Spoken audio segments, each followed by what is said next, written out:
there's no rhyme or reason,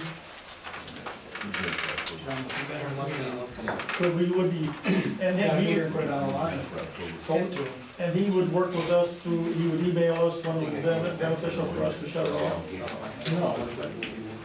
He would work with us, he would email us when it was beneficial for us to shut it off.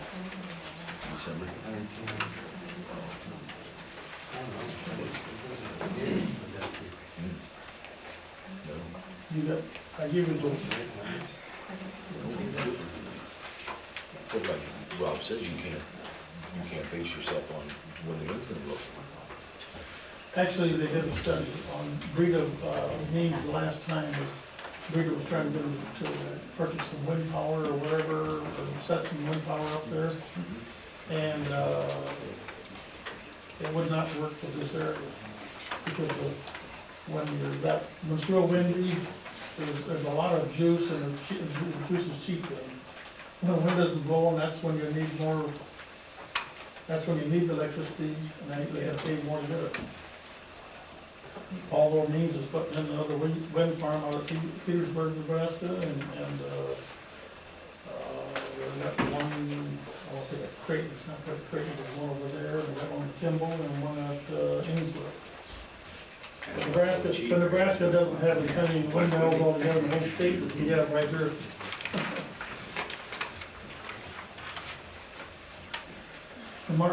Marlene did another study on that. Without, we had an average on there about the front cover page, which is what, 0.056166 average cost. She did it without the wind turbine, and then the cost was 0.062981. Without the wind turbine, but had the wind turbine, that had the electric bond cost in. Yeah, where'd you get that number? Because I have 3 different numbers. Okay. I have Which number? Oh. 7805? I just wanted to back in, or her. These change every year. That wind turbine number changes every year. the electric bond cost changes every year? It did according to the last year, it does. Because your bond and interest changes every year. That's the new schedule if you choose to take it. And you gave it to us last month. Yes, I did. That's where that number came from. It's not the bond for the wind generator itself, it's, for the Helix bond or whatever you want to put juice out there. Or tool. Electric revenue bond. But did you prorate it back to whatever the payoff was? Yes, I did. The bond that we sold was reincorporated into the new bond. Right. The bond that we paid off was reincorporated in the new bond. Correct. And then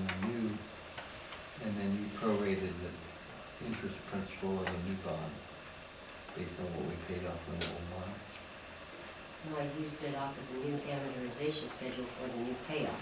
Right, but then you prorate it back to whatever we paid off. That's not going to have anything to do with it. Certainly is going to have something to do with it. What we paid off was incorporated in the entire bond. And we paid off $278,000 or whatever it was. That was just put in the new bond, right? It was just go over. Right, but you're not using the principal interest on the entire new bond, right? You prorated back what you paid off. No, she's talking. No, I used No, you used the $749,200. What? The $749,200. I used the And it's principal probably and not, interest off of the new right there bond. on so much a year or whatever. I took the amortization schedule for the new bond and figured those rates right there. Cents per month. And I think I We pay a semi-annual payment in June and December. That figure right there. As usual, I'm confused, so I'm sorry. Look at it. I certainly wouldn't use the new money on the new bond for the mind how it's in our wind generator calculation. No, it's electrical cost.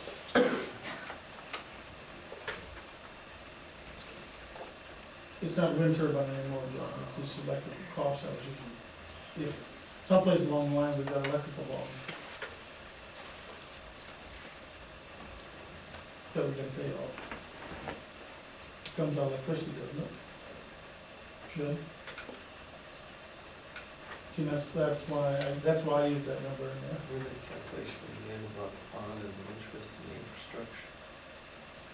That's why we have to make a decision.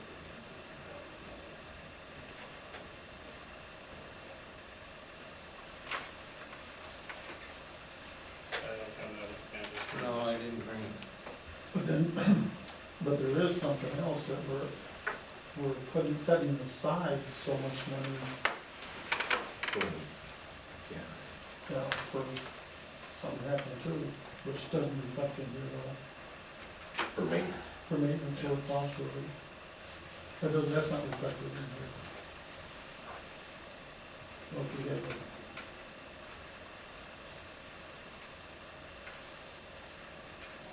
Gosh, why didn't we put in salaries and other costs? Well, we got some of the main, workers salary in there. I guess my question on Yes. this whole thing is, we face this an exorbitant amount for demand on mean, and we face an exorbitant amount of demand on Waka. Can you explain those to me?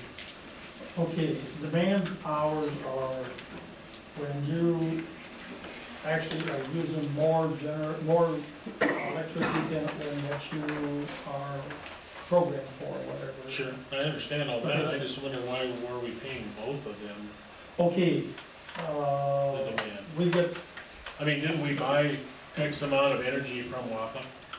no, we're actually purchasing it through Moon, and it's coming from Wappa. Mean goes out and gets it from Wappa, from Laramie Dam up there, from Black Hills, they get electricity from different areas. And Wappa is the one that's supplying us. Some of our generation costs, our transmission costs are cheaper actually than a few of the other companies that are towns in Iowa, because we are close to Fort Neal and the Walter Scott generating plants. That's where we get our juice from. So our juice for location is cheaper that way than Waverly, Denver, Fonda. Sergeant Bluff is cheaper, they're right there, but that's also means. What's our demand peak hours? They take the Every day at 4 o'clock I think at 4 o'clock they take the reading for the next day. for the next day average, next day usage.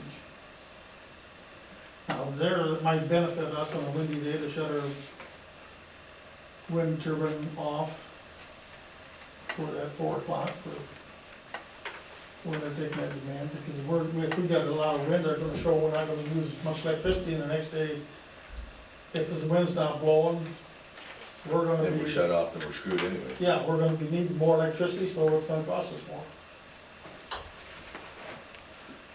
So do they take an average of when our highest demand is? Or they always take it right at 4 o'clock, and that's when our highest demand is? No, they get. we get that every month. Our demand, our peak hour comes on our bill every